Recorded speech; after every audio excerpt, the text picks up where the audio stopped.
Bismillah ar-Rahman ar-Rahim. Assalamu alaikum wa rahmatullah, and welcome to Talking with Teachers. Our guest today is Dr. Hadia Mubarak. Dr. Hadia Mubarak is an associate professor of religion at Queen's University of Charlotte, where she teaches courses on Islam, comparative scriptures, women and gender in the Muslim world, the history of Islam in America, and religious representation and popular culture, among other things. She previously served as assistant professor of religious studies at Guildford College and as a research fellow at New York University, Abu Dhabi, their institute in the humanities. She also completed her PhD in Islamic studies from Georgetown University, where she specialized in modern and classical Quranic exegesis, Islamic feminism, and gender reform in the modern Muslim world. She currently serves as a scholar in residence with the Muslim Community Center of Charlotte, known as MCC, a board of advisors member with the Carleton Center for the Study of Islam, and a scholar with the Institute for Social Policy and Understanding, also known as ISPU. She's also the author of this book, Rebellious Wives, Neglectful Husbands. Alhamdulillah, I received a very personalized copy from her after its publication.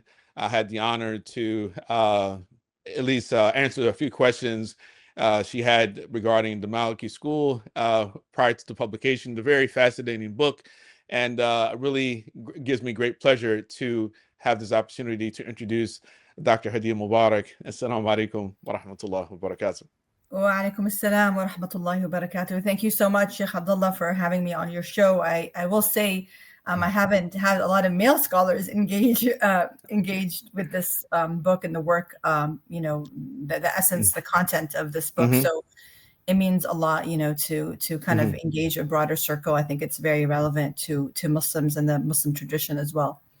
Yeah, totally. Alhamdulillah. I actually was going to ask you that question eventually, but I wanted to start off with a few other things, but I was curious to know just how much reaction you've had from the sort of the male demographic, especially in our community, but we'll work up to that, but of course I read a little bit of your academic profile. Often what I like to do is with this particular podcast, I try to introduce the audience to a little bit more than just the academic background of people, try to give people sort of an insight into the person, I guess, whatever you like to share about your family background and things like that, because I personally believe in doing that, it helps people to understand even your scholarship, I think at times, because one thing that comes up in the book, you mentioned about the importance of context, when scholars are writing, the Mufassirun, for instance, they're writing in a particular context and how the context itself has an effect on perhaps even the interpretation that certain people may embrace, or they may want to even underscore, right? Which may be different from maybe the pre-modern period as opposed to the postmodern period wherein we're living. So I mean, whatever you like to share about that, who is Hadia Mubarak? How did you start your path, this particular journey in the academy, among other things, inshallah. Bismillah. Yes, assalamu alaikum to your audience. Well, I will say that it really dawned upon me much later in my life, how unique I would say my upbringing was, in the sense that, both of my grandfathers, my paternal grandfather and my maternal grandfather, were shuyukh, or scholars. In fact, one was the teacher of the other. That's how they met, because one is Syrian and the other is Jordanian from Salt. And my Jordanian grandfather actually studied in Damascus under under Sheikh Muhammad al-Mubarak. And that is how they knew each other. And so I think and that's how my parents eventually met. And even my grandmothers, I will say both my maternal and paternal grandmother, I remember my memories, especially, my maternal grandmother is still there, mashallah, and she has Daris al-Quran. She has her Quran class where they used to come to her house, once a week, the woman. And I remember memories of her and my other grandmother. And I didn't connect the dots, how it shaped me, until much later, I would see them with Ibn Kathir, other tafsir books, and like highlighting and preparing for their classes. They used to lead women's classes on tafsir. And so I would say my upbringing was unique in the sense that I never viewed religion as an impediment to women's rights. I never viewed religion as something that held me back as a woman. So even when I encountered throughout my intellectual journey very difficult situations, I'll give you an example. When I was a college student at Florida State University, very active in the MSA, active in the masjid. One day elections are coming up, and at this point, we had the sisters, we had led like the open house for them. We had spoken on the masjid's behalf with all these media interviews because 9/11 happened during this time. Elections came up and they said, we're sorry to tell you, women don't vote in our elections. I was like, what do you mean women don't vote in your elections? They said, their husbands vote on their behalf. I'm like, we're all single college students. What do you mean our husbands will vote on Right. But even if we were married, we're going to vote on, we're going to individually vote. So we created this ruckus and we showed up to their elections and they did not allow us to vote after derailing the meeting for standing up for our rights. Behind this like partition they had put up, there was like 6 of us, and we were all from the same community in Panama City, Florida, 2 hours away from Tallahassee. And, I would say that had it not been for my upbringing, I may have walked out of there saying, I don't want to have anything to do with a masjid again. I don't want to have anything to do with a Muslim community. But I knew that they were not the mediators of what my religion actually teaches. That those men, if they happen to be uneducated in like Islamic law, or they are uneducated in the rights women have in a community, if they were influenced by their own kind of ideological orientation that they're bringing from back home, wherever back home happens to be, that they are not the ultimate arbiters of what Islam means and what God intends, what is divine intent. So I think in hindsight, a lot of these experiences led me down this road of trying to understand for myself. And of course, I know this sounds somewhat maybe like naive, this idea that like, what is divine intent? Because that's a question that like we have all these sciences trying to discern, like what did Allah subhanahu wa ta'ala mean when he says, for example, الرجال قوامون على النساء, or وللرجال عليهن درجة, right? Like what does Allah subhanahu wa ta'ala mean by these words? And I would say for the English speakers, and to men have men have a degree above them, that's in one of the ayat I just quoted, or the other one, men are qawamun over women. Even with this word, it's very difficult to posit and a translation without actually going into interpretation, right? Because even at like translations, there's a spectrum of translations out there, and somewhat are somewhat conflicting even. So I would say, those experiences with dealing with misogyny and patriarchy in our community. I know some people get maybe triggered by these. Yeah.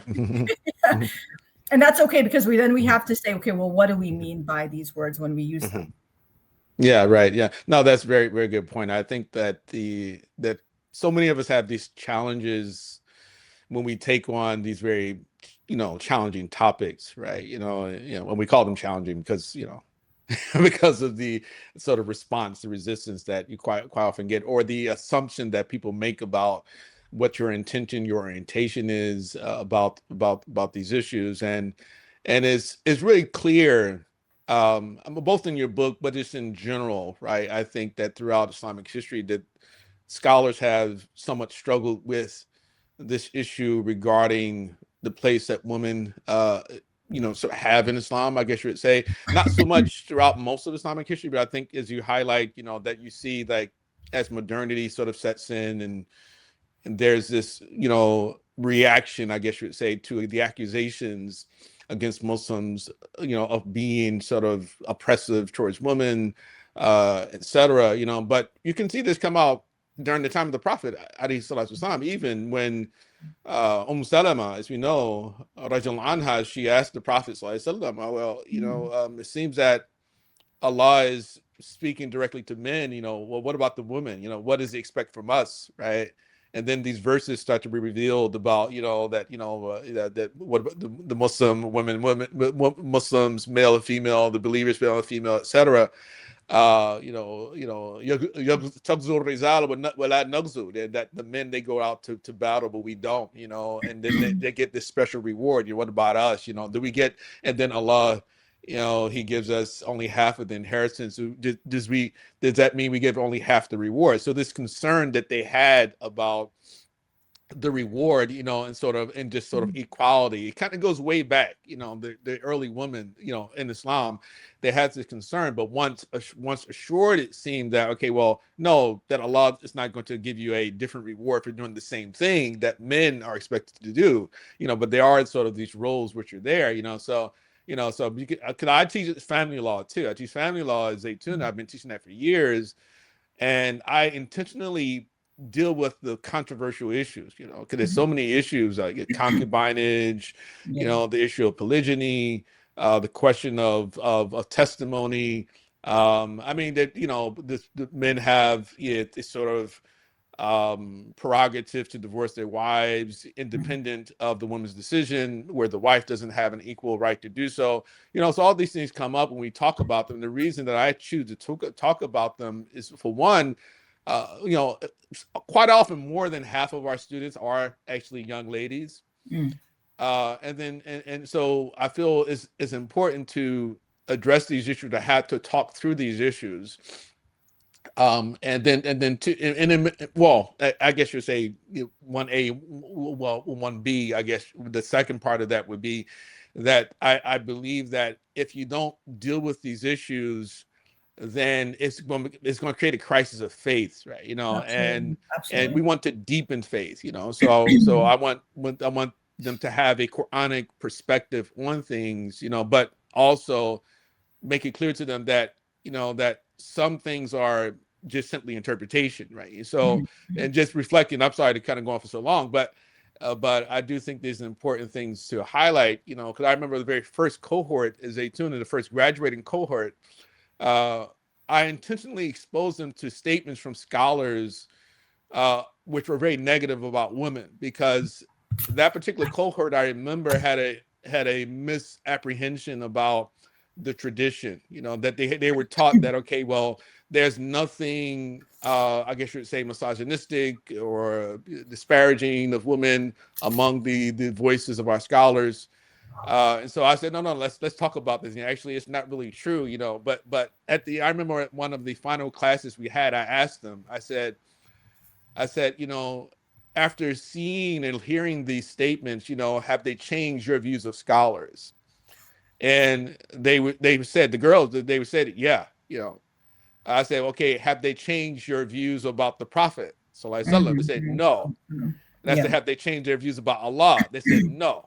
And I said that's fine. As long as they haven't changed their views about Allah and his messenger, then I think we're good to go. But again, finally, of course, to end this sort of tirade that I'm on, right? But basically, of course, you have your title of your book is, is a bit, controversial, Rebellious Wives, Neglectful Husbands, which implies, something, very controversial. But, what is the thesis of your book? How about you sort of summarize what you're arguing here? Well, I want to say something before I answer that question. I'm glad you raised the point of, the sabab and nuzul genre, which I don't engage with in the book, but it does bring to light the fact that female companions were struggling with understanding, certain things. We have the wife of the Prophet, peace be upon him, radiallahu anha, Salama, like simply saying, why am I not hearing women addressed in the Quran? And what's interesting is, when you look at the tafsir of all these asbab al-nuzul, the ayat where potentially women were intervened in asking questions that then prompted Allah subhanahu wa ta'ala to, or, prompted the revelation of an ayah to address it, there is no negative connotation to the fact that they're asking these questions. There's nothing negative. There's no reprimand. And in fact, subhanAllah, if we take, of course, those reports face value that this was a sabab nuzul, and sometimes there's different ayat where it may have been like a group of women, or may have been this woman or that woman. But for example, the ayah in Surah Al-Ahzab, the ayah 432 in Surah An-Nisa.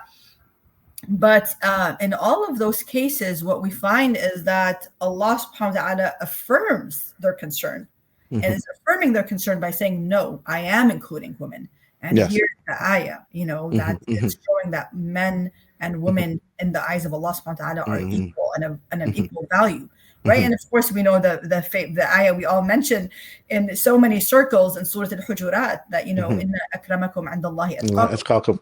We say this, I think we say this and we preach this a lot, but do we really believe it in our hearts? Yes. And that's the question. And because I find that there are sometimes these contradictions we find in the community, but even in the literature, right? Even in the scholarly literature, it's like, wait a second, you're saying that there's some fadl for the man, even in the akhirah. Well, there's so many verses that contradict that explicitly. Yes. But the main thesis of my book is, I'm engaging different audiences, but I am kind of looking at, 4 modern mufassirin, 2 of whom co-authored 1 tafsir.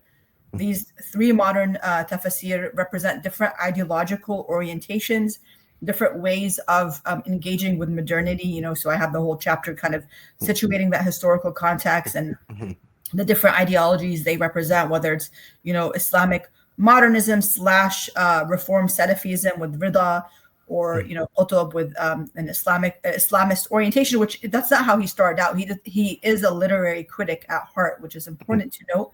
So, of course, it influences his tafsir. And then, of course, Muhammad al-Tahir ibn Ashur, who's very unique and I argue hasn't really been sufficiently engaged with in Western literature and Quranic studies, who's kind of, of course, we have to be careful with labels. And I have this whole part about, when we use these labels, but sometimes it helps to kind of organize or categorize people. So I do say he's kind of a neo-traditionalist because he is a strong proponent of engaging with tradition, but also willing to critique tradition, say maybe they get it wrong here or there. So he's very unique and very inspiring in many ways. And so the question becomes, again, I'm engaging different audiences, but in Western literature and Quranic studies, specifically in this kind of subfield of women and gender in the Quran, it's sort of been like a thesis of, this tafsir tradition is all consistently or monolithically patriarchal. There had been some important works that had come out that, I was engaging with during my master's program in contemporary Arab studies and then my PhD. But what I found is a void in the sense that a lot of these scholars whose work I would say was important, and they were making some important arguments about women in the Quran, but they were not engaging with tafsir, while at the same time making these sweeping judgments about tafsir, that it's all patriarchal, it's monolithic. So my question, there were a couple of questions I was asking. One is, okay, let's look at, compare modern and pre-modern tafsir. But what I find is that actually the spectrum of plurality is even in medieval tafsir. It's very pluralistic, it's evolving. And so as female scholars engaging with tradition, we actually do ourselves a disservice, I would argue, to not engage with tafsir tradition, because it's not monolithically patriarchal. Right. Even if there's a patriarchal bent in some aspects, and I address this, right? Like, I'm not going to, like you said, put the tafsir tradition on a pedestal and, and say, oh, it's flawless and it's impeccable. No, I mean, even mufassirin, and this is the point when I come to interpretive authority, the mufassirin are disagreeing with one another, Yes. And their disagreement did not lead them to categorically dismiss this mufassir. They still would, give respect to this mufassir. For example, like I think I mentioned Al-Tabari with his interpretation of wahjuruhunna fil madaji', I mean, most of the mufassirin are like very strongly critiquing him, at the same time building upon his work, recognizing the value and contributions of his tafsir. So another part, one was, one thesis, I guess, is to show the pluralism of tafsir, that it's really not this monolithic genre or body of literature it's been presented to be. The second important point was also looking at interpretive authority and how it's constructed, because at this point when I was writing, I started writing this work really I mean, it was an outgrowth of my dissertation. So I officially defended my dissertation in 2014. But as you know, Sheikh Abdullah, sometimes you have to sit with the work and really let it Yes, right. percolate and simmer and really think about, okay, if I want to put this out in the Hmm. public, what do I want it to say? What do I want to say? So I did change it a lot. And I will say the chapter I added, there were a few chapters I added when I turned it into a book, but one of which was the shoes of men. Hmm. And I Hmm. felt that was important. A lot of readers told me, we Right. had no idea that the Quran talks about the shoes of men, Yeah. Yeah. Yeah. Yeah. until they read that chapter. Hmm. So at the time I was writing, there was this idea that, interpretive authority was in Aisha Hidayatullah's book, which, I mean, she has some, there's value in the book. I mean, I want to make it very clear to your audience and your listeners that, when we're critiquing some segment of an author's work, it does not mean we're completely Right. crediting the work, Yeah. So, there was this argument by her and Aisha Chowdhury and other scholars that, again, in Western academia, that, interpretive authority was just based on repeating the same conclusions in the Hmm. tafsir tradition. And that's absolutely not what I found. What I found Right. was quite the opposite, Yeah. that there's this healthy critique and disagreement, and that didn't cancel out anyone, that they Hmm. would say, okay, don't Right. read Kathir or don't read the Tabari. They're still engaging with each other's work. And that's when I arrived at this conclusion that, we need to understand tafsir as a genre and how its inner mechanics and how it works. And then Hmm. interpretive authority is really based on your methodological, your methodology and your ability to also build upon, your discursive kind of engagement with the history of tafsir, that you're able to actually present a a discursive familiarity, if you will, with this genre Hmm. and build upon it, right? And so, based on that, I hope in the conclusion, try to end with this kind of optimistic argument that, no one's ever closed the gates of tafsir, if you will, right? Like we have Right. Yeah. tafsir being every Yeah. decade of every century. And there's a reason for that. And that's because Allah subhanahu wa Hmm. ta'ala's words, for Muslims, this is Yeah. divine speech, cannot be contained within any one generation of mufassirin. And I think that's actually at the heart of Ibn Ashur's Hmm. tafsir, you know. Right. Right. Um, Yeah. Yeah. Because I mean, yeah, it's the rules of tafsir are, I forgot how you expressed it in the early part of the book. You were talking about, you were quoting someone about how, like someone like a sport, right? A sport has mhm, certain rules, and so you're involved in that sport. And this is a similar argument that you find in a lot of books, legal books, especially more contemporary scholars, and they talk about the nature of Islamic jurisprudence, for example. How the scholars themselves don't see themselves as legislators, because mhm, Allah subhanahu wa ta'ala ultimately is a legislator, but people are trying to find or get as close as possible to what they believe to be Allah's his intent, right, or the divine wisdom, right? What's the divine will, the divine intent, but no one can say for certain because Allah doesn't communicate directly with anyone, right? So and I think that quite often what happens with us is that we dismiss or we overlook the fact that we're so much influenced by contemporary philosophy or modernist philosophy or postmodernist philosophy, and we embrace those assumptions, right? Both men and mhm, women, right? We embrace those assumptions and we bring that into the book, or rather we project it into the past and assume, for example, like I've written about race and racism, for instance, in the past, and you'll come across a lot of opinions. Well, actually, not a lot, but actually some opinion that actually wasn't mainstream, but some opinions where scholars were actually embrace ideas, negative ideas about certain races of people, right? mhm, And so the assumption will always be, oh, those people are just simply racist, right? They were just bad people, they were racist people. But always tried to highlight that, well, there could be another explanation, right? mhm, It could be that these are people who believe that these are actual the actual words of the Prophet, alayhi salatu wasalam, and the demands of faith were that you have to embrace whatever the Prophet sallallahu alaihi wasallam had to say about those issues, right? So if the Prophet said something negative about a certain group of people, then you have to believe that as an aqidah, right? And so of course, often we'll say those are people who are just not very critical, right, of the authenticity of such reports, but we don't always have to sort of reduce things. Okay, this is misogyny, this is misandry, or this is racism. It could be some other explanation, right? So that there's often, again, the assumption that this itself is the result of just some particular animus that one particular group people have towards another, right? And so that in itself is they're going to embrace these ideas, while ignoring the fact that they are also the sort of reports or things that are assumed to be scripture, be it apocryphal or not, which actually inform people's ideas about other people, right? So like, we can say, okay, tafsir itself is a patriarchal enterprise, right? Or we can say that, well, no, tafsir is an objective enterprise, right? And so anyone can actually take part in it.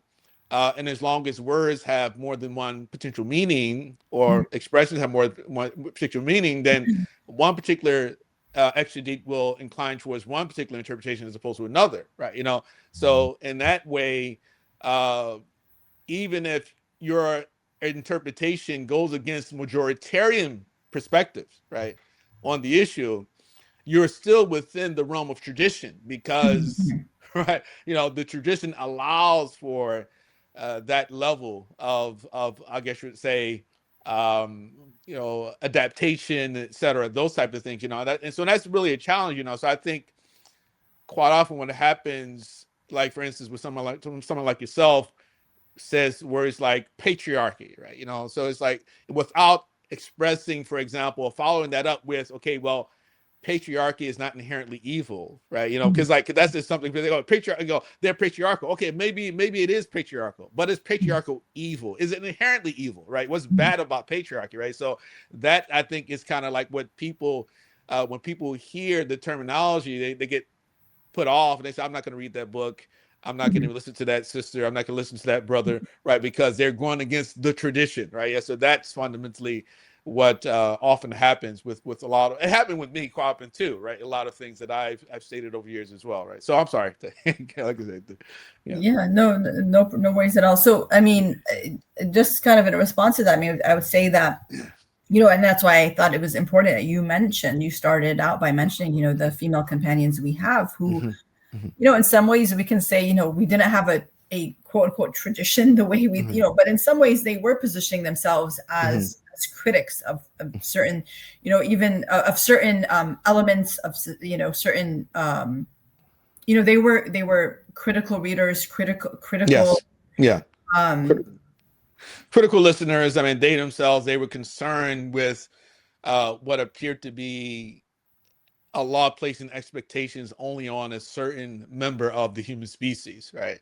So they say, well, listen, okay, I'm a Muslim too, I'm a believer too, right? And it seems that all of these injunctions that are being revealed seem to, focus on what men are expected to do. What are God's expectations of us, right? That's the way I read it personally, with a lot of those things, right? Personally. And then Allah answered those concerns, right? So it's, I don't see it as necessary that they themselves were offended by it, but it was like, listen, I want to also, contribute, right? Absolutely. To the betterment of humanity. In what ways can I contribute to the betterment of humanity, right? Because if men are only expected to do things, and then what particular importance do we have, right? Absolutely. Other than to have babies and things like that. So, yeah, and so and even of course we know the famous story of Khawla bint Adaba, right, who comes and tells the Prophet, peace be upon him, I will take my complaint to Allah subhanahu wa ta'ala, because her husband was emotionally abusive with her, basically telling her, you're like my mother's back. And that's a really important story that Allah subhanahu wa ta'ala is literally saying Allah has heard her, and the Yes. surah itself is al-mujadila. Some say al-mujadala, but if it's al-mujadila, it is like named after her stance of jadal. And this is one of the few instances in the Quran that I found where jadal appears in a positive connotation. Her jidal here is actually seen in a positive way, because she wasn't just, arguing or disputing for some, for ego or for something else. It was out of her concern that Allah's rules are actually, that she obviously stems from this deep belief that Allah is fair and just. And also for her regard of not breaking an oath, that her husband made this oath and now he just can't come back to her. And also her concern for her children and their welfare. So I think there's so much we can say about her. But even, this very famous story, which, it's ironic because everyone loves to quote the story, but then if so many of our masajid are set up in a way that we can't even do what that woman did in 7th century Mecca, Medina, when she stood up before Umar radiallahu anhu and she said, you can't put a cap on the mahir, when Allah subhanahu wa ta'ala says, وَآتَيْتُمْ إِحْدَاهُنَّ قِنْطَارًا, you've given one of them, if in وَإِنْ أَرَدْتُمْ اسْتِبْدَالَ زَوْجٍ مَكَانَ زَوْجٍ وَآتَيْتُمْ إِحْدَاهُنَّ قِنْطَارًا, if you want to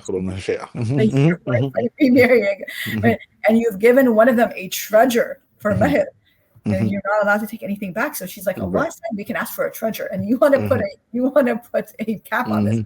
You're right. Yeah. The question I ask is, we love to say this story, but do we ask, like, where was she physically in the masjid for her to be heard?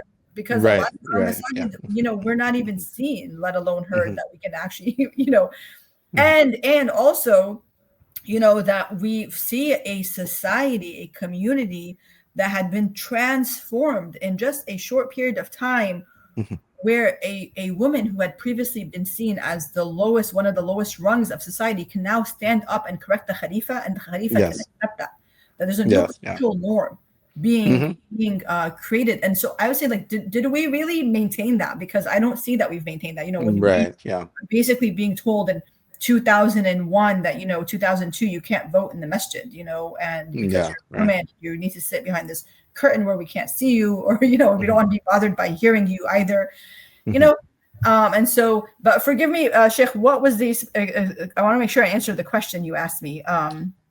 No, I think you did. I mean, originally the original question I asked you was the thesis of your book. I didn't follow. I haven't followed up yet. You're right, but I guess probably what I'm going into is the question of how your particular book has been received by the male population of Muslims. I mean, so how many brothers have you encountered since the publication of your book? How many of them seem to have read it?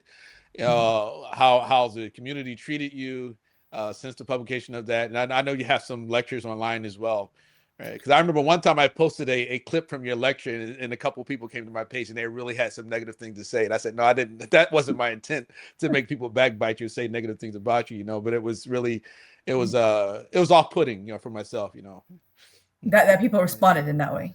Yeah. Not everybody. There's just a couple comments, It's okay. It's okay. I get the ajr, Yes, right. I get the reward. They forget that, Yeah, exactly. Someone talks ill about me, it's actually a good thing for me, because I get the reward, because as Muslims we don't deal with this world materially. We're not dealing with material. There's we're dealing with the world.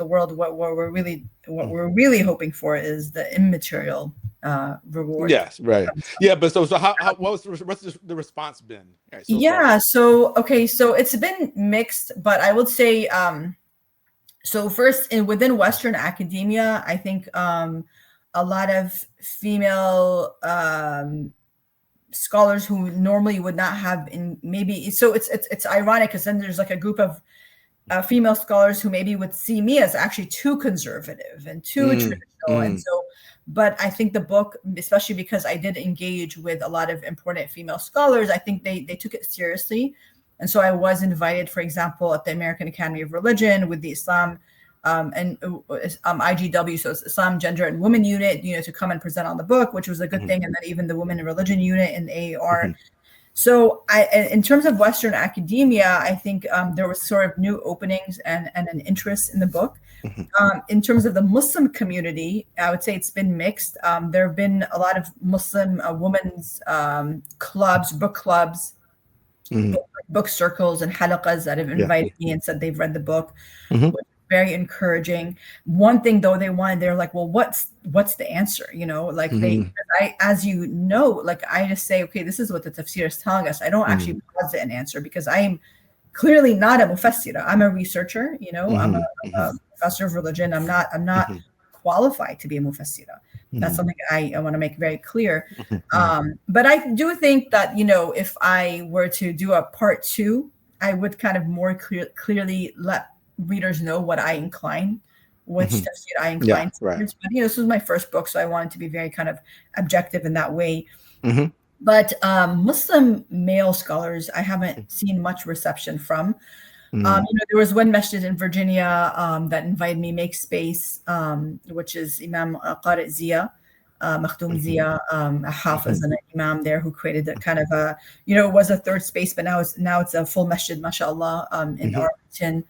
And but beyond that, I don't think there was a lot of engagement among Mhm. Muslim male Mhm. scholars and ulama, and that is unfortunate, you know, Mhm. because I am actually engaging with the tradition, Yes. Right. Mhm. and I think actually defending the tradition, Mhm. because by demonstrating that the Mhm. tradition is not all this or all that, and Yes. actually Right. that Mhm. even that there's this balance that, you know, we cannot, that I argue that the mufassirin are defying these cookie cutter labels that, like, Mhm. yes, maybe there are some interpretations that uphold male privilege, Mhm. and at the same time they're very clearly concerned with curbing potential abuse or injustice against women.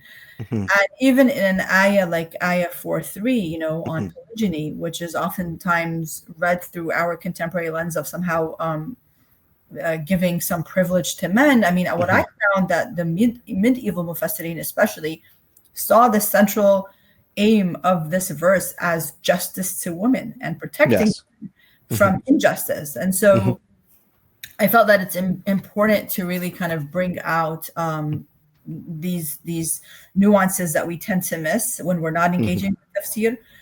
But also, the other point I wanted to say is that, and I hopefully, you know, readers get this when they read the book, is that the historical context matters of the Mhm. mufassir, also their Mhm. methodology, what they're emphasizing. And so Mhm. sometimes, you know, if their methodology is one that emphasizes lugha or law or, you know, or reports, the tafsir reports we have from a tabi'in or Mhm. tabi'in, you know, that kind of influences the direction and conclusions that Mhm. they arrive to. Yeah. And so recognizing this kind of healthy spectrum Yes. Right. of diversity is important. But also, I think, you know, and I don't mention this in the book, but I think for lay people today or students of knowledge to remember that even the position of the tabi'in scholars, right? And in even going back to the Sahaba, like someone like Ibn Abbas, who basically had said, رضي الله عنه, ليس أحد بعد النبي صلى الله عليه Right. وسلم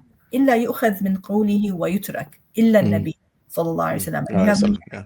أقوال Mhm. to this regard, Mhm. you know, ليس أحد إلا يؤخذ من قوله ويترك Mhm. إلا النبي صلى الله عليه وسلم. No, So some- yeah.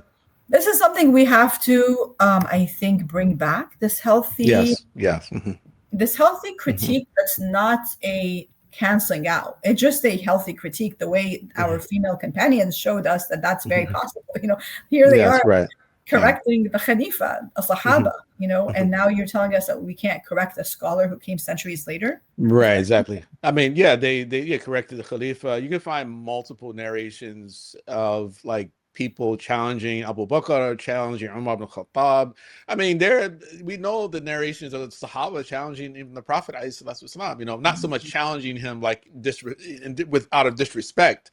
I mean, there are some examples like that. We know, like of course, the founder or at least the progenitor of the Khawarij, Mhm. that individual, the Huwaisira, right? For instance, for example, but But generally, the Sahaba, they felt, look, the Prophet sallallahu alaihi wasallam is speaking as Muhammad as opposed to Rasulullah sallallahu alaihi wasallam. They were okay. Well, yeah, is this Allah? Did he command you to do this? If he didn't command you, then this is what we should do. So it's interesting that we actually treat many scholars, especially you find this not only among Sufis, but like sometimes among some people call it the Madkhali, type of, Salafi types, who actually have somewhat of like an uncritical sort of stance with respect to certain, either from scholars or from political rulers and things like that, whereas every question is taken to be like an act of disrespect. They no, you actually can question. If the Sahaba could question, can I not question? If the people living under Abu Bakr and Umar could question them, why can we not question people living today, who are they're not as virtuous as these people were, right? So if anything, the sunnah is to question when we are in doubt, when we're confused, we're seeking clarity. Even the angels ask Allah, otherwise it's like, أَتَجْعَلُ فِيهَا مَن يُفْسِدُ فِيهَا وَيُسْفِكُ الدِّمَاءَ وَنَحْنُ نُسَبِّحُ بِحَمْدِكَ وَنُقَدِّسُ لَكَ. In other words, they were baffled. They didn't understand, why would Allah create someone who has the potential to disobey him, right? So that again, is a question of istifsar. We want to understand, what is this istifham? Why? What's the wisdom behind this? And so, as long as that's the intention, I think that is completely valid. So at any rate, it's you get the point. I want to add also, because sometimes someone will say, well, what are the credentials of this person to critique the scholar? And here's the interesting thing, and of course it depends on what kind of critique it is and what it's about, and there's all these layers. But what were the qualifications of this woman who stood up and said, وَآتَيْتُمْ إِحْدَاهُنَّ قِنْطَارًا? Like she was reading the Quran, understanding divine justice, and coming from this very simple premise of Allah subhanahu wa ta'ala, this is an ayah in the Quran. This is, this is, right. and I know what this word qintara means, right? Like as a, I don't know too much of her background. I'd have to go back and look at, but I remember she was, if I remember correctly, she was just a simple older woman. She's Arabia. She's an Arab woman, right? So she understands her language, to maybe not understand it, every single word, because often the Sahaba would ask, what Ya Rasulullah, what's this word mean, right? So, and she wasn't, maligned or said like, okay, you're ill-intentioned or you're not trusting, you're not trusting the Sahabi, you're not trusting the political religious authority of the time.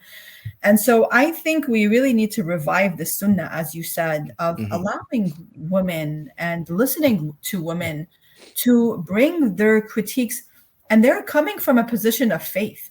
And it's actually, and I'm sorry if this is harsh, but it's actually the men who cancel out these women that lead them away from Islam. Yes, right. They're actually the ones who end up creating this crisis of faith when they don't give space these women to come and bring their concerns and bring their critiques and bring their questions of clarification, and they're canceled out or they're maligned or vilified, and there's this presumption that they're coming from a bad place, when oftentimes they're not. They're just really seeking answers, and they're seeking right. Many of them, actually, the fact that they're seeking means they're coming from a place of sincerity, a place of belief. And so we do them a disservice, and we do the deen a disservice when we just turn them away and say, oh, this is, and make them feel ashamed for their questions. Right. Yeah. I've tried to make this point in the past as well, about starting with the Mu'tazila, for example, right? The Mu'tazila, we can say the Mu'tazila were a heretical group, right? But that doesn't mean the Mu'tazila were trying to undermine Islam. They believed that they were serving the best interests of Islam, right? And the same thing with most writers, Muslim feminist writers. I tried to make this point to certain people as well, is that, I disagree, for instance, very vociferously with like Amin Wadud, for example, right? But when I meet her, I'm not going to mistreat her, be harsh. I've met her before. I wasn't harsh towards her, right? And but also understand at the same time that of course she's trying to reconcile some things. I don't personally believe that she is trying to undermine Islam or the Prophet Islam. Same thing with people like Layla Ahmed or others, right? Yeah. When they're writing, if anything, they feel that they're defending Islam, right? You can see it, you can read it in their words. They, like often they're accused. They say all of these ideas originate from Christianity and Judaism, right? They don't originate in Islam, So if anything, their goal is to vindicate Islam, right? And I do that is something to be appreciated, regardless of how vociferously one may disagree with their interpretation and the particular position they've taken about, okay, well, listen, I'm going to just say that the scripture is wrong, right? What I mean? That itself is a problem for me, as a matter of faith, right? But at the root of it, I understand, that where it's sort of the fundamental goal is in that particular regard, right? So yeah, I totally agree with you. And I think it's important that you raise this notion of complexity. And I think, as Muslims, it's important to bring it, because the Mu'tazili is important. The Mu'tazila is a very important, example of how the Sunni tradition may have critiqued but still engage with. We still engage with Mu'tazili thought in classes of Aqidah. And so, in understanding the responses to, or the what's in contrast to these positions. And so I think to be able to recognize the complexity of these works, and also not just cancel someone out because we disagree with one or two positions. I mean, I remember when I first started teaching my first class, Women and Gender, I think it was called Women and Gender in Islam, that I taught at UNC Charlotte and at Davidson College. It was right straight out of my doctorate program. And I assigned parts of Amina Wadoud's book, and I'd have people tell me, oh, stuff, like you're assigning her book. I said, have you read her book, Quran Woman? And they say, no, we haven't read her book. They only know her through, the female-led prayer controversy and these other things. I said, actually, you will probably agree with a lot of what she says in her book. And her book is, whether or not you agree with everything, but there's a lot of positive contributions her book made. And that was published in 1999 at a time when there were not a lot of people defending the Quran and also positing interpretations that empower women within this faith to envision a different way of understanding the Quran vis-a-vis women. So I think what she was doing at the time she did it was incredibly important. Important. And we should be fair, as Muslims, we should be fair and just, and not just, we disagree with the stance a person took on a specific issue and just cancel them out. Because you know what, when it comes to a lot of political issues in the Middle East, as someone who, whose father was exiled from Syria, whose grandfather was exiled from Syria, my grandfather was exiled in the 60s as soon as the Ba'athist Party came to power, went and lived in Khartoum and taught in Sudan, and then taught in King Abdulaziz University in Jeddah, and then dies in Medina and is buried in Al-Baqi', rahmatullah alayhi. I can say, there are a lot of wonderful religious scholars of great credentials. I very much disagree with their political stances that they took vis-a-vis Arab Spring, vis-a-vis oppression, vis-a-vis real injustice, real oppression, torture, abuse of Muslims, that they stayed quiet about it. So, how is that really different? I'm not necessarily trying to compare the two, but I would never cancel out those scholars and say that I'm not going to learn from them, or I'm not going to teach their book, study their books, because two things can be true at the same time. That we disagree politically with someone, and we also absolutely affirm and respect their ilm.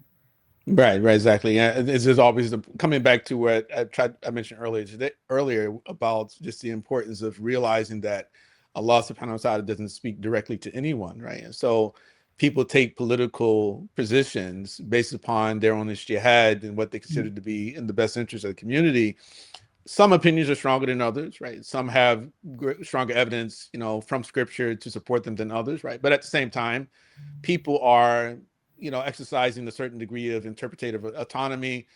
Some people, of course, are unqualified, others are qualified. But even this question of qualification, I want to come back to this for a second, and I know that your time is limited, too, but I think it's important for us to understand that quite often when people talk about qualifications, that many of those people who bring the qualifications, they're engaged in a power play. Really, in other words, what they're trying to do is silence dissent, right? So that they can get their way. Yeah. And this is similar to what happened during COVID, for example, right? In the lockdowns, where, so are you a doctor? Are you a virologist? Right. And I was accused of sort of impeding into territory which I didn't belong, because I had certain Muslims who were in the medical field claiming that I was trying to act like a doctor because I was questioning the legitimacy of the vaccine mandate, for example, right? And I said, well, no, I'm actually not acting like a doctor at all. I'm quoting doctors. I'm actually relying on actual virologists and epidemiologists. I'm just, that you can't act as if there's some consensus in this realm, right, about all these things, and that every single Muslim doctor is qualified to speak authoritatively about virology and epidemiology, even though I would argue that the average Muslim doctor is not qualified to speak in those areas. But I'm just basically trying to take it all in. And I see that some doctors are saying one thing and then other doctors or scientists are saying something different. And I'm more inclined towards one particular opinion, right? So I'm me. I'm muqallid, like everyone else, right? And so I just find that certain arguments more persuasive than others. And so people they'll accuse you of being a conspiracy theorist as well. It's, oh, you're a conspiracy theorist, as if conspiracy theory itself is fundamentally bad as well, right? Because conspiracies actually do exist. There are, a lot of conspiracy theories that were called theories have now become conspiracy fact, right? So it's, you have to maintain this principle of critical engagement, especially during times of great crises. We have to be able to question things, especially when there's ambiguity. And here we're talking about scriptural interpretation of scripture. Okay, if the actual verse itself or the hadith itself is ambiguous, we maintain the right to look deeper into it, right? And try to see if there's a better interpretation than what is mainstream and popular, right? And that itself doesn't mean that we have abandoned the tradition. If anything, no, we are consistent with the tradition, and this is why so many scholars like those in your book you highlighted, they were able to differ with one another because the polysemy that existed, in the language of the Quran and in the language of the Sunnah, which led them down different pathways. Of course, we can't engage with every aspect of your book. I wanted to go a little bit more deeper into it, but I'm trying to value your time as well. But if you have anything else to add, go right ahead. Yeah. I mean, I think your question is that you raised, the question, that came to mind hearing you speak is, as a ami, as a muqallid, do we have the right to exercise discretion? And, I always felt that, Allah subhanahu wa ta'ala is speaking to us through reason, through our intellect in the Quran. It's very clear, Allah does not want us to suspend our intellect. And so if the creator of the heavens and earth is speaking, is asking us to use our reason to come and arrive at certain truths, to understand certain truths, who is any scholar to come and say, just suspend your intellect and don't think, just this is the answer here. This is exactly what it is. And I've always, and I will say that that's been the principle that throughout my, spiritual journey and throughout my journey of knowledge, seeking religious knowledge, I think that's kind of kept my faith because, you do come across, whether it's difficult texts or you're following certain mashayikh that then, you hear something about or from. And as long as you've been exercising your intellect the way Allah subhanahu wa ta'ala has asked you to, it just creates this kind of healthy, way of engaging, I think, with a tradition, to recognize the imperfection and perfection at the same time, that they're both there.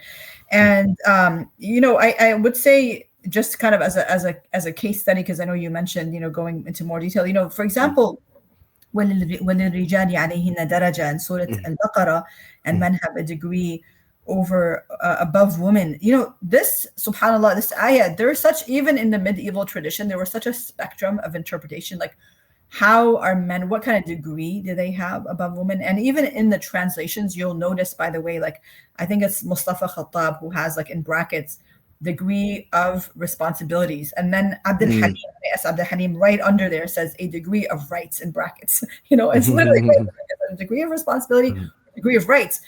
And actually, you'll find both in the tafsir. You know, you'll find earlier mufassirin like At-Tabari, or even who is definitely seeing it as a degree of responsibilities. And this is something, you know, quoting Ibn Abbas, that this is, you know, the man should be more pardoning, more forgiving, also continuing to uphold all of his duties, all of his responsibilities towards the woman, even if she's not doing the same, reciprocating that.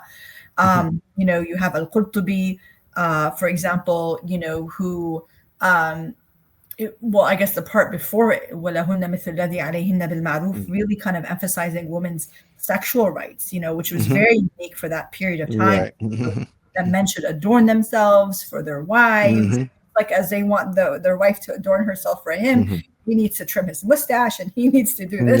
Yeah.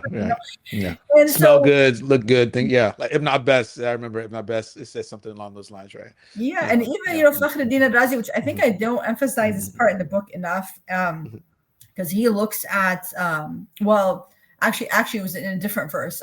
You know, he looks at 432 in relation to 434. But it's really interesting to see how he says, you know, it's almost as if there's no fadl, actually. No fadl to either, because the fadl here cancels out the fadl there. You know, he says, okay, so men are getting greater share of inheritance, but now they're being asked to provide a mahir, to provide financial maintenance. So he's like, the fadl in one end is canceled out by the fadl in this other, this other ayah, and it's as if there's no fadl at all, he says. And so I think, just to kind of conclude with that, you know, it's really important that we look and read the Quran holistically. You know, that we don't take anything out of its intratextual context. That Allah subhanahu wa ta'ala, when he says, you know, in Surah An-Nisa, وَعَاشِرُوهُنَّ بِالْمَعْرُوفِ, and that's an imperative, it's a command, live with women in kindness, live with women according to honorable norms. Then how we interpret qiwama and rijalu qawamun must absolutely align with this command to live with women in kindness. Or when Allah subhanahu wa ta'ala says, you know, وَمِنْ آيَاتِهِ أَنْ خَلَقَ لَكُم من أنفسكم أزواجا لتسكنوا إليها خَلَقَ لَكُم مِنْ أَنفُسِكُمْ أَزْوَاجًا لِتَسْكُنُوا إِلَيْهَا وَجَعَلَ بَيْنَكُم مَوَدَّةً وَرَحْمَةً. You know, that Allah is describing the marriage as a institution or a family, a relationship in which it's characterized by these qualities of mercy and love. So, you know, the Quran cannot contradict itself. Yes, right. As you know, as believers, and knowing that, you know, accepting the ontology of the Quran, this is revelation from Allah subhanahu wa ta'ala, cannot contradict itself. So any interpretation of qiwama that's stripping a woman of her God-given rights, or the God-given, the divine imperative to justice, to mercy to women, to good treatment of women, you know, they have to be aligned. And this is what I would really conclude with. And this is when I think, if we use kind of this premise, that Quran does not contradict itself, it can help us also discern. You know, when I ask this question, like, does the Ami have the right to exercise discretion or discernment when there's when there's a spectrum of interpretation? I would say yes, absolutely. And what should be the guiding principles? I mean, this is one of which, you know, let's look at where the Quran deals with the issue of marriage and divorce and other ayat, and what does God say about this process of marriage and divorce, and the principles and virtues that should govern that process. Right. Maybe those should be the for someone who is ammi like myself, you know, those should be the principles of discernment, you know, where I say, I'm leaning more towards, you know, Al-Qurtubi's position or Al-Tabari's position versus like Ibn Kathir, for example. You know? Right, exactly. Yeah, but great points. Yeah, I think that, like, in summary, probably a good thing to say would just to want to remember that Sharia or fiqh is just simply one aspect of Islam. Right. You know, it's not Islam. It's not synonymous with Islam. And quite often we kind of get hung up on the legalities, right? That, you know, that sort of a birth or the byproduct of interpretation of these legal verses. And also the importance of reading the Quran and the Sunnah as an integrated whole. Yeah, because when you get stuck on a single verse or a single hadith, then that's when things become very problematic. And this quite often non-Muslims, they do this. They'll say, "Oh, the Quran does say something about violence, right? For example, right? The Quran does say a man can do this or do that, right, to his wife, but it's no, well, you have to read it as an integrated whole, because it was revealed as an integrated whole to be read. The Prophet ﷺ came to explain and elucidate the verses of Quran. At any rate, again, I know you have to go.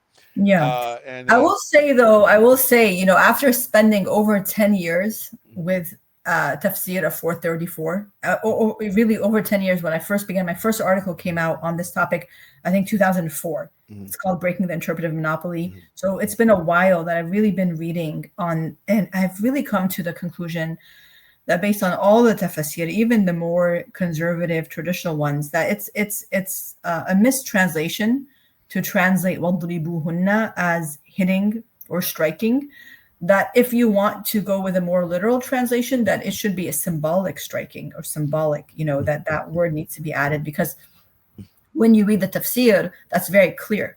This idea of ضرب غير مبرح and the sequential, and it's very clear to me, that even the most traditional interpretations were seeing this as restrictive compared to what the status quo was at the time. Yeah. When men did not need any license to abuse women. We know men were hitting women during the time of the Prophet, and the Prophet condemned it, because we have these hadith where the Prophet saying, these women came to me complaining about their husbands, and those are not the best among you.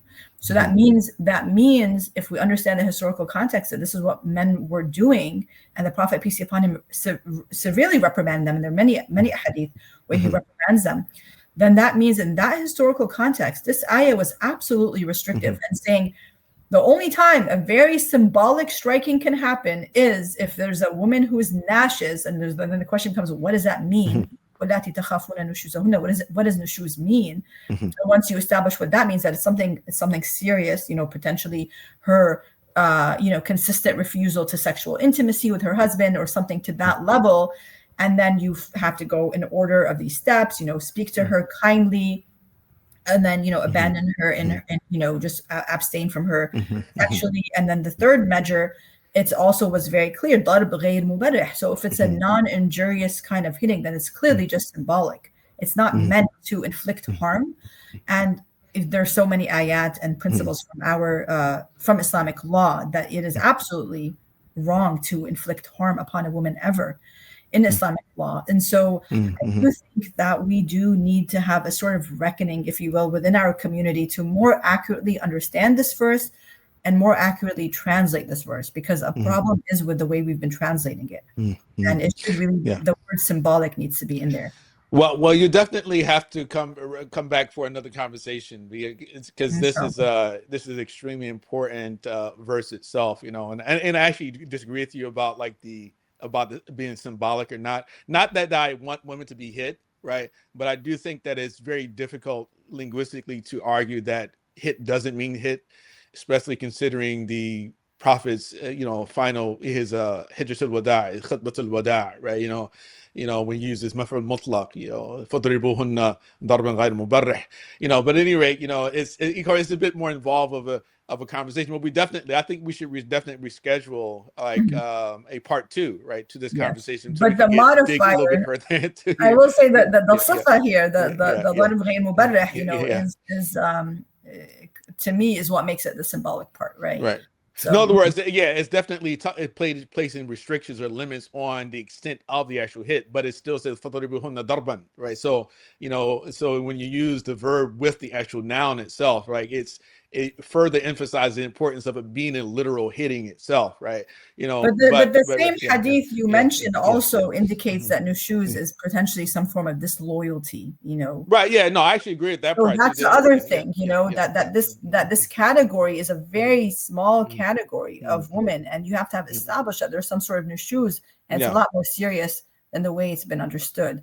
And also, I think Ibn Ashur is important to engage with, because he argues that legal authorities need to be involved in this process of ascertaining whether or not there's nushuz, and potentially also being the ones to implement these measures, not the husband, with the exception of the second measure.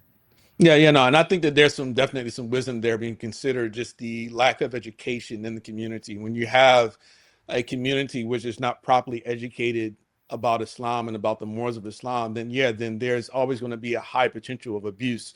In that particular moment, it is important for the Sultan to step in to actually place further restrictions on the population, so they don't misapply the divine injunctions, right? So yeah, I totally understand that. So again, I was just more sort of challenging the question of whether or not it's something literal, and I also agree that the Quran makes a distinction between salihats and the wallati takhafuna nushuzahunna, right? There's clearly a distinction between. So in other words, when people say questions like, or Islam allows for a husband to beat his wife, I said, no, it doesn't allow for a husband to beat his wife, and I don't even like using the word beat because it just sounds so sort of harsh, but even the hit itself, right, is is something which could only actually be effective towards someone who's so, I guess you'd say, nonviolent and passive, and hasn't really experienced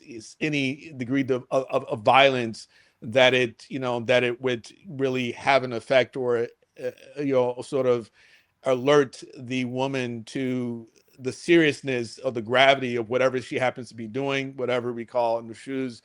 But with other women, it's not going to mean anything, And one point that many scholars, like for instance, like Ibn Juzay Kelbi, like he highlights that, that when it becomes clear that the actual the prescription itself is not going to realize the stated objective of Sharia, then it becomes haram for you to choose that prescription, right? So it's there, but it's often what I try to do is think of it along the lines of the question of like just penal or overall penal code, right? Just that in this particular case, like when you think about, for instance, Quran talks about, thieves, and talks about fornicators and adulterers and how they should be treated. Those are verses that a person who is not a thief, who is not a fornicator, when they read them, they're not offended by them. They're not, it doesn't cause a jolt, right? Because you say, I'm not a thief. I'm not a fornicator. And the same thing should be for the woman, who's again, a very good woman. She's a pious woman. She's doing the things that Allah expects of her towards her husband. That when she comes across this verse, why should be offended? Would she be offended by it? Because it's not directed at her. It's directed at a different type of woman, right? So that's again. Well, one thing I just feel like is important to add is that this verse has never been understood within the tradition as a license to abuse women. Right. I think Exactly. I think it's unfortunate when we find Muslim men who have problems with abuse, with domestic violence, who will weaponize the Quran in a way that violates the Quran, in a way that explicitly violates the Quran and violates prophetic precedent. So I think it's important for the listeners to know that throughout Muslim history, starting from Ata ibn Abi Rabah from the 8th century, who argued that this verse actually is not giving license to hit, that it's restricting it, and that the prophetic precedent establishes that it's preferable to never hit a woman, even if it's established that she's nashes, and even if you go on with these two measures and then it's not working. And someone like Imam al-Shafi'i argues the same thing, وَتَرْكُهُ أَفْضَلُ, and Fakhruddin al-Razi takes his position. The Mufassir Abu Bakr ibn al-Arabi takes the position of Ata, that it's also preferable based on prophetic precedent to never hit a woman, even symbolically, with this handkerchief or siwak. And again, I mean, this idea that with a siwak or handkerchief and it's supposed to not create any injury is what leads me to say that even this more, conservative position is still a symbolic hitting. It's not one that will allow a man to vent his anger or allow him ever to physically harm his wife. So I just want to make it very clear that Islam absolutely rejects abuse and absolutely rejects any inflicting of harm upon any creation of God, even animals, that we are not allowed to inflict harm upon individuals, and especially within a marriage. And that, I think we need to make that very clear, because it's such a travesty when people will, use religion to try to justify abuse. And may God protect us all. Well, Dr. Hadia, it really has been a pleasure. And Thank you. as I stated before, we definitely should follow up and maybe speak about maybe some of the other chapters in your book when we get a chance. Hopefully this will help people, encourage people to purchase your book and to engage with it a bit more. We have to encourage our community to have mature conversations, and even when we disagree, that we can disagree respectfully, and understand that those who have a different perspective on things are not generally trying to undermine the fundamental teachings of the Quran. That people are trying to actually defend the revelation, and it's faith which that drives us, right, to do what we Absolutely. do. And so I just wanted to also mention that. So I appreciate it. Thank you so much. Thank you for having me. And thank you. Appreciate it. Barakallah feek. Assalamu alaikum. Wa alaikum salam wa rahmatullahi. Subscribe to Lamppost Education Initiative on YouTube and Spotify.